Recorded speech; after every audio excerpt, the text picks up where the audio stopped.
into 2026, Mossel Bay has already endured significant challenges, and in doing so has demonstrated remarkable resilience. So when difficulties strike, Mossel Bay does not retreat. The community steps forward. In January, Mossel Bay was struck by a devastating fire that resulted in property loss and widespread concerns. Yet almost immediately, residents, businesses, community safety structures, NGOs, faith-based organizations, and concerned conservation groups, concerned members all mobilized to support. This response reaffirmed a core truth. The strength of Mossel Bay lies in partnership. Through the coordinated efforts of the Joint Operations Center, emergency services, 3 spheres of government and private sector partners, relief efforts were swift, structured and effective. A payment holiday was extended to those directly affected, also in a previous council meeting. While recovery continues, Mossel Bay has once again proven that adversity strengthens unity. And Speaker, tonight there was already a thank you function for everybody involved, all the state officials, and tonight we will also have a function to thank all the private sector individuals, everybody outside of government. So once again, thank you to everybody involved, and even those that cannot be there tonight. Then barely emerging from the fire response, the municipality confronted looming water restrictions under the leadership of the Portfolio Chairperson for Infrastructure Services, Alderman Anton Delamain, Director Dick Naidu and their teams. Decisive water management strategies were implemented. Long-term infrastructure planning has ensured that Mossel Bay remains resilient in the face of drought pressures. And I can just mention also, Speaker, that the Provincial Oversight Committee of Infrastructure visited us during this week, and yeah, they were very impressed with the infrastructure at the desalination plant that's fully upkept. And there were some questions. Obviously, and my message to them is that Mossel Bay is a distributor of water. We're not a water provider. For that, we've got national government and the Department of Water Affairs, and it is worrying that very few dams have been built over the past 30 or 32 years. So the desalination plant is like a backup. It's like a backup generator at the hospital. And yes, it is more expensive to run desalination plants. And the water we know from that desalination plant is basically double the water compared to potable dam water, or water from nature. So I see that the cost of the plant is around about 2% of the total budget of water, as the CFO indicated to the Portfolio Committee. There were some questions regarding the cost of maintaining the plant. But as in a hospital, your backup generator is not the main source of water, and it never should be. This is what the name means. It's a backup. And we are privileged that we've got that backup. We've got a 15 megaliter desalination plant, of which 10 megaliter is to the use of the residents of Mossel Bay, 5 megaliter for PetroSA, and then we've also got a 5 megaliter grey water plant and various other boreholes as well. At this stage, obviously, we've received some rain, so we're not out of the woods yet, and there is still restrictions. We still ask the community to work sparingly with water. But at this stage, we're doing everything that we can, and our backups are in place for whenever our dam levels go under 30%. Then, in terms of the foot and mouth disease, Mossel Bay, alongside towns across the Western Cape and South Africa, is confronted by the foot and mouth disease outbreak, declared a national disaster by President Cyril Ramaphosa. While primary responsibilities lies with the district, municipality and national government, also provincial government, the mayoral committee and municipal leadership have actively engaged across spheres to ensure local interests are protected. So over the past 2 weeks, in fact, we've heard of the first possible outbreak on the Sunday morning, and that evening we had Western Cape Agri Minister Ivan Meyer in town, and me and Councillor Anton and Councillor Leon van Dijk Councillor Stefan Botha and the Municipal Manager Colin Pirenne visited the first roadblock with Minister Meyer that evening. And yeah, it was raining, so we were not complaining. We were very thankful for getting wet, because obviously we are also a drought-stricken area at this stage. So at this stage, actions include weekly stakeholder coordination meetings, ongoing engagements with Provincial Minister, including Anton Bredell, Dr. Ivan Meyer and the Premier. With all of them, I had various conversations already, various communications going back and forth, trying to address challenges. And at this stage, the first hotspot of 10 kilometers around that hotspot's everything's been vaccinated, Chairperson. With the second hotspot, they're also busy. Then I can also mention that Sonskyn Valley, Brandwag Power Town, Kwanangaba, all free roaming animals and informal farmers, their animals all also been vaccinated. And then the acceleration of support planning and emerging and of informal farmers. So we accelerate the support for them, and at this stage I think basically it's still Grootbrak and in Freemersheim, that Freemersheim and Herbertsdale, for those areas we still hopeful that we will get vaccinations for the informal farmers for that area soon. And then we're also very thankful for Dr. Willem Burger, one of the wildlife veterinarians in our area, which also collaborate with us. I also had a podcast with him where he also confirmed that foot and mouth disease does not pose a risk to human health. But please listen for more detail. That's now in very short, and for more detail, please listen to the podcasts on the Mayoral Facebook page. To provide immediate assistance, Speaker, I'm also very proud to announce that from the Mayoral Fund, 60,000 Rand will be allocated towards supporting local farmers. At this stage, we know that it's a national disaster, but at this stage, there's no funding from nowhere forthcoming for the farmers for sanitation and lime and so forth to try and curb the spread of the disease.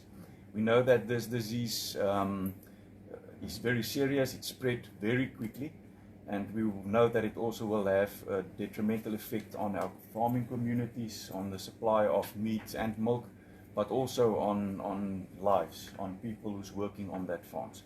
So it is a matter of grave concern, and for that reason, Speaker, it is a privilege that I think that we can, from the Mayoral Fund, it's not money from ratepayers out of their pockets, it's money that's been fundraised by this council, by myself and my team and council.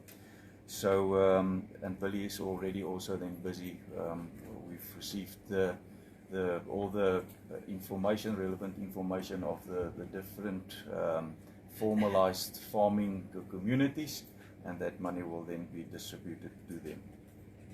Then the Joint Operations Centre has become the nerve centre of Mossel Bay disaster coordination, and since its establishment it has strengthened integration between fire and rescue, South African Police Services, traffic and law enforcement, EMS, chaplaincy services, neighbourhood watches, farm watches, provincial and national stakeholders, and also various other groups. Like Rhino Action Campaign is also where Dr. Burger is also involved. They also house, and I know Ombudsman District and so forth. There is office space for all the different, almost everybody you can think of that can play a role.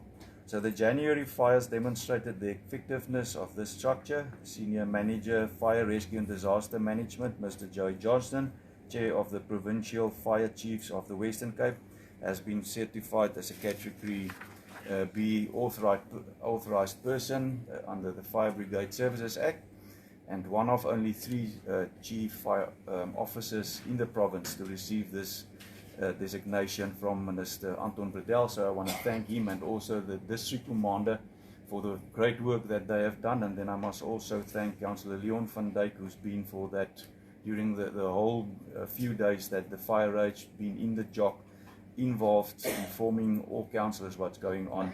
Thank you very much also for that. Then, Chairperson, I can also mention that the Oversight Standing Committee also visited the Joint Operation Command Centre during this week, and yesterday evening with the SOPA, many of the members gave their feedback, and they are very, very impressed with what they see here in Mossel Bay. And also during the week we had, as a mayoral fundraiser, we had MP Ian Cameron in Mossel Bay, who's also in Parliament, the chairperson of the Oversight Committee over SAPS.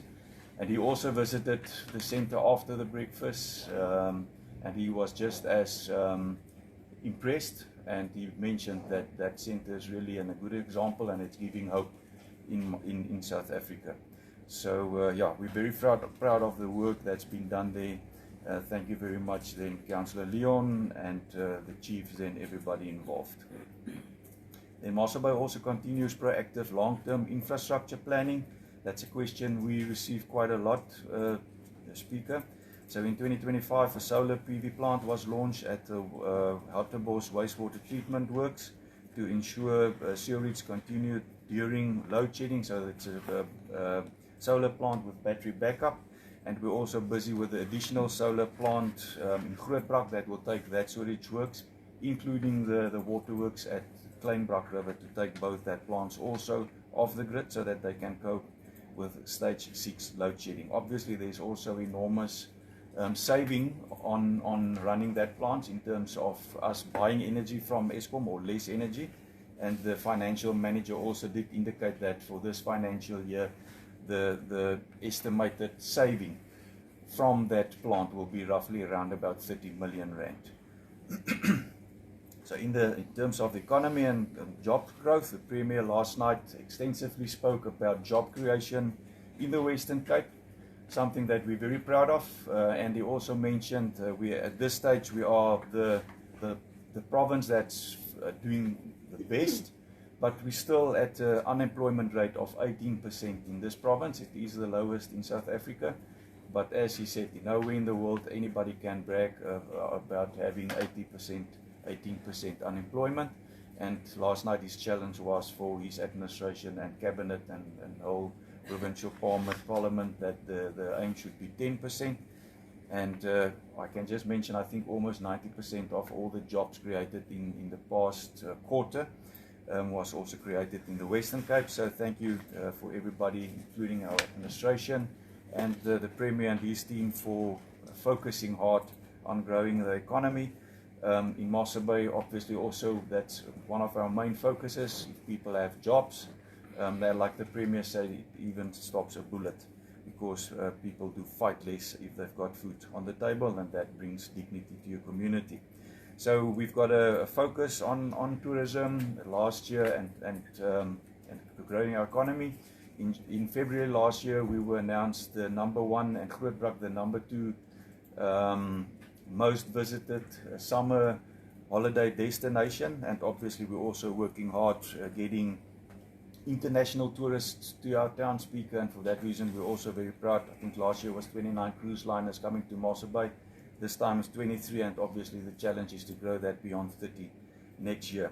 Then we're also very proud of the momentum we've got in terms of the building or construction industry, because we know that the construction and building sector also gives work to many people, also the less skilled labor. So at this stage we're very proud of over the past few years, King's College being established, Garden Route Walk that will open their doors next month, the development of Life Bayview Hospital, and then numerous other residential investments in terms of construction and developments that's taking place in Mossel Bay. So we're very thankful for a healthy economy at this stage. And regarding building or balancing growth and environmental sustainability, the Director Nell and her team, thank you very much for this term so far. We've planted 14,000 trees. We've established a conservancy non-profit company where we collaborate and work together. We're also, during the December holidays, we had Minister Okamp in Mossel Bay, and at this stage we're busy with various initiatives in collaboration with our conservancy non-profit to see how we can collaborate, work together and conserve in our community while we also grow Mossel Bay. And then obviously we're also very proud of the Pinnacle Point Caves over this in the past year that's been announced a World Heritage Site, which is a milestone for conservation research tourism and global recognition. In terms of governance, communication and transparency, Chairperson, I think, or Speaker, I think for any well-run organization, our accountability to residents, stakeholders remains paramount. So we've established and we've strengthened various structures in this organization, in the municipality, to enhance communications. To Cornel Carstens on the municipal side, and from my office side to Aidan Parrott, my team. Thank you very much for the work that's going on. We've got a small team on both sides, but on both sides we're really trying to communicate as effectively as possible to showcase what this organization is busy with and what we do in terms of service delivery progress. So we're really trying to engage on all different platforms through all kinds of different media, and trying to keep our ratepayers informed of what we're doing with their well-earned money. Then, Speaker, just also in terms of sport excellence and community development, and also part of growing the economy, we are very proud of various international events that's been hosted in Mossel Bay, amongst others the Ironman 70.3 last year, and as part of this agenda we will once again see, as last year or the year before, the return on investment for that event is 54 million rand back into our economy. And then also the UIPM Biathlon Triathlon World Championships that took place during the December holidays, and we're very proud of the fact that our town has been basically full since the beginning of November last year, Speaker, with the Moss Jazz that's been in Mossel Bay, the Ironman just before that, the Matric Bay, and various others, the UIPM Biathlon Triathlon World Championship. It was really one major event after the others, and it was wonderful to have all these people in our town. And then just in terms of sport and recreation, we're also very proud of the work that this municipality is doing in terms of our sport festival each and every year that Director Nell and our internal team arrange ourselves, and obviously in collaboration with 60 different sporting codes. And I think it might be one of the largest diversified sporting festivals in the country. I just guess so, but it is really impressive, and every year it's very nice to have all these activities going on in our town. And obviously we all know, and I think we can all agree, the enormous positive effect that sport, the discipline that goes with it, the cohesion that goes with it, camaraderie and so forth, how that is healthy for communities. So we're really thankful for the work that's been done in that department as well. Then Mossel Bay has recently faced a sequence of shocks events compared to Day Zero crisis in Cape Town, the 2017 fires in Knysna, the global COVID-19 pandemic. So a shock event is a sudden disruption to normal life. Communities either freeze or prepare. Mossel Bay has chosen preparation. The prepared visits, the repeated visits by Premier Alan Winnie to the Joint Operations Centre underscores the municipality's reputation for coordinated disaster management, excellence, preparedness, discipline and partnership have positioned Mossel Bay not merely to survive disruption, but to also grow through that. Local government functions best when ordinary residents participate in extraordinary service. Mossel Bay's leadership reflects diverse professional backgrounds, business, journalism, law enforcement, and other sectors, united by a commitment to public service. The initiative remains open to residents. The invitation, remains open. Get involved, serve your community, strengthen local government. In conclusion, Speaker, Mossel Bay's greatest achievement in 2026 thus far has not been infrastructure, policy or development, but unity. Unity during fire, unity during the drought, unity in response to foot and mouth disease. To every official, councillor, volunteer, business, farmer or resident, thank you. Mossel Bay has proven that it is prepared, community-minded and resilient. And that is why Mossel Bay remains iconic. Thank you.